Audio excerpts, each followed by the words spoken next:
1 billion euros in debt. And I changed it to euros so I could say billion. It's still a lot though. Every day there's a new story about their financial problem, and yet they are still trying to sign players. How does it make sense? So I'm going to take charge of Barcelona myself, and I'm going to try and sort this out, at the same time as winning a few of these, and maybe even one of these. So here's what I'm thinking. Highlighted here are the players that are on big wages, are valuable assets, or their ability doesn't justify their pay. And if I can sell or move on most of these players, I can build up cash, reduce the debt majorly, and keep young talent around and reinvest. And I know the perfect method to this madness. Youth to gold. It's a concept that I have used for years. I'm only going to buy players aged 19 or below, using the scouting knowledge to unearth some hidden gems around the world, whilst of course using Barcelona's La Masia Academy. And I can sell players at their peak and bring back the club's identity. Straight away, let's promote these first team candidates. Once they're in the first team, I can assess how many players I can get rid of and build around the young talent we already have here in Catalonia. I took a look at the first team coaches and noticed even more of a mess. 4 fitness coaches, 1 goalkeeper coach, and just an assistant manager. So I kept the best 2 fitness coaches and I released the other 2. I then noticed Chelsea wanted Longley, so I offered him to them to see if they would bite. And they did, offering me £28.5 million up front. A lot of contracts up at the end of the season and only a couple of guys worthy of keeping. Elias Akamak being one of them, a youngster with good potential, only asking for a low wage. We bumped the release clause up and he was happy to accept the offer. Now it must be a bug with the new updated database that I'm using that Aubameyang is only on 30k a week and just signed a new deal, so not really much I can do about him this season, but next season I won't renew and he can leave on a free, so I don't profit anymore from the potential error. PSG also came in for Longley, which I shall accept. And my new coaching team has started to arrive. New contract for Nico to extend his time here and improve his release clause. And with Longley moving to PSG, I had a fantastic target in mind for the first signing. 6'4" Italian centre-back Giorgio Scalvini. However, according to his agent, he isn't interested. I've put in an offer anyway, and I scouted the player for the next 3 months. I then tied Gavi down to a new longer deal too, with a much higher release clause. Now this has caught my eye. United iron up Memphis Depay. Price of £41.5 million is low, but I'm open to selling. Although I'm not being strict on using players over 30 in the youth to go rules, he's at a prime age to sell and he's a high wage earner. And once I offered him out, they aren't really willing to make an offer and Depay wants to discuss his future. Typical. He took it very badly when I told him it was the right thing for him to do, and it did not end very well. Now looking at this is the team that I could see us keeping for at least the next 5 seasons. A core to build around, with Ter Stegen being the oldest at 30, but that's no problem for a goalkeeper. Fullbacks and squad depth is definitely our concern. De Jong is world class and only 25, but putting a youth to gold hat on, he's perfect to sell this year or next. And all of these youngsters are about to run out of contract, however, none of them will be good enough for the first team, so I think I might just release them all. So 14 players are released, and that will definitely help the wage budget lower. Interesting offer from PSG to loan Dembele with a fee to buy if he plays 15 games. That's easy to accept. And Valencia want to loan Pjanic for none of his wages, but they will buy him for £12 billion. Yeah, go on then. Amar Dedic is a target I need to make a decision on as he turns 20 in August. He's quality for his age and he has a good potential for a low cost. He plays on both sides, so a wise signing and only £10 million. And then weirdly, Scalvini was released by Atalanta. I offered a little more and a starting position because I noticed Inter Milan made an offer too. And we say goodbye to Dembele. And hello to Dedic. Busquets is then wanted by Milan. It's a tough choice with his contract up at the end of the season, as we could cash in now and save his wages too. Although there's no viable targets with similar attributes in our price range, so maybe I'll hold off for now. Pjanic rejects Valencia, which is rather annoying too. £130 million for TV rights. Good lord.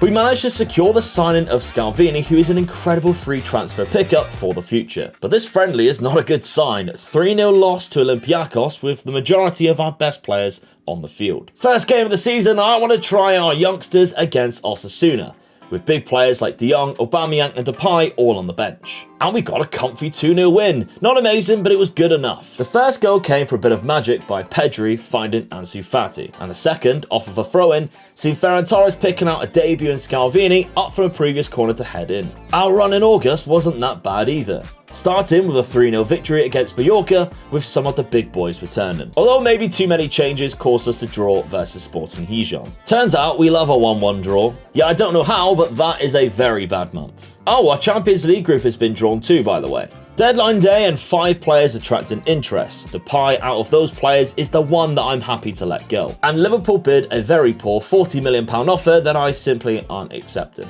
Window now closed and Lewandowski move to Real Madrid is the main headline. Our first big test, and Atletico gave us a huge advantage with a red card in the first minute and we win 3-0. In fact, September was fantastic for us. We won every single game and scored a ton of goals, even conceding 4 against Dortmund and still winning by scoring 5. And then hitting a dud against Levante at home. Scalvini did insane though with an 8.6 rating. Luckily, we won every other game in the league in October and there was a lot. Ended in a 3-0 win against Sevilla, starting with a Araujo penalty. Aubameyang sprung into action and got a brace in the second half. And by the end of the year, we sit in second place, unbeaten behind Real Madrid, who we have yet to play, by the way, with a game in hand. We topped our group in the Champions League despite losing the last game to Sporting, and we've pulled Ajax in the first round knockouts. Depay now has more clubs chasing him, which could be very interesting. And just like real life, De Jong is wanted by United. Oh look, it's the El Clasico.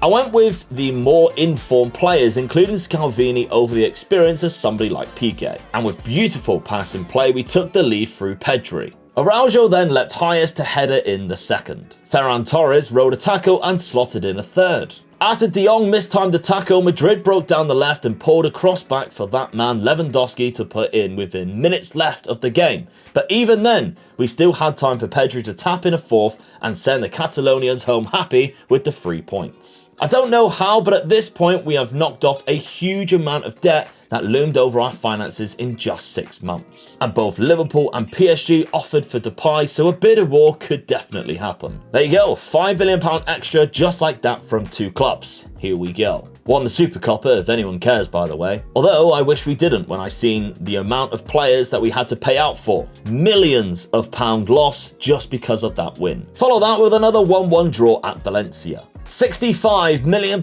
is what I got offered for Depay in the end. Perfect. And then Barcelona chucked £176 million of the transfer budget. There's no wonder why this club is in trouble. Which of course I'm not going to use. I do however need to replace Depay, and Sesko is my target. He is a monster, and although he's a little bit pricey here, I will save so much money on wages. He's perfect for the youth to gold method at this stage. Because this is just step 1. Sell older, higher valued assets and replace them with cheaper teenagers who are almost ready for the first team. And don't worry, I'll tell you about step 2 another day. Sesko joins on a 31k a week wage. On the same day, he debuted against Bilbao and scored 2 in a 4-1 win, including a powerful header for his second. The Valencia game was the only one we dropped points in as we continue our great form. Busquets is leaving at the end of the year, agreeing to join Milan on deadline day. To say that Madrid got their own back would be a bit of an understatement, as they thrashed us 6-1 in the Copa del Rey semi-final first leg. And we took our first loss in the league right after against Villarreal. 4 points from the next 2, including a 94th minute equaliser from Araujo. However, we ended the month emphatically against our local rivals Espanyol. Pedri with the first, Ansu Fati brought the ball down well for the second, Frankie de Jong burst forward to get the third, and Araujo from the penalty spot got the fourth. And with that win, we go top of the league, 3 points in La Liga.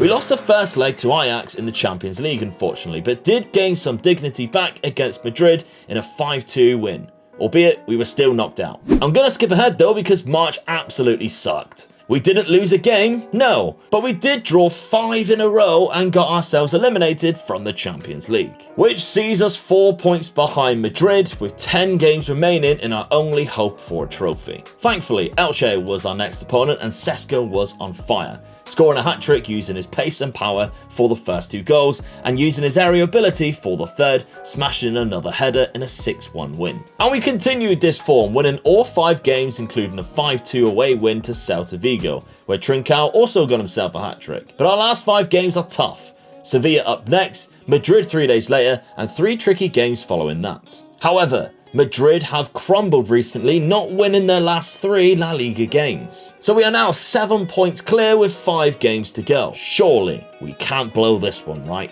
We beat Sevilla. Nice one. And then we lose the El Clasico. And draw 0-0 to Valencia, where Piqué missed a penalty. Don't know why he's taken them. Whilst Madrid closed the gap by winning everything, as they then prepare for the Champions League final. We churn out 3 points away to Granada, leaving Bilbao as the last game, and Madrid just 2 points behind. Madrid take the lead early with a Militao screamer, whilst we create nothing in the first half other than problems, with Muniain almost scoring from kickoff, and Bilbao coming close from a set piece right after. Madrid then got a second right after the break through Lewandowski, and Hazard then put a third in from the spot, 70th minute, and it's still 0-0 at Bilbao. But the deadlock was finally broken on the 75th minute when Trincao broke free and found the net at the near post. And after soaking up some more pressure, Aubameyang was put through in the 87th minute to secure the 3 points. And of course, the La Liga league title. Araujo also won Player of the Year in La Liga after scoring 19 goals. And he was our top scorer this season. Lots to do here in Barcelona still, as the youth to go process has only just begun, because the debts are still going up. So another summer clear out and activating step 2 of the process. So make sure you are subscribed if you don't want to miss season 2, and if it is out, I'll pop it up on screen right now so you can click and binge watch. Thank you very much. Bye bye.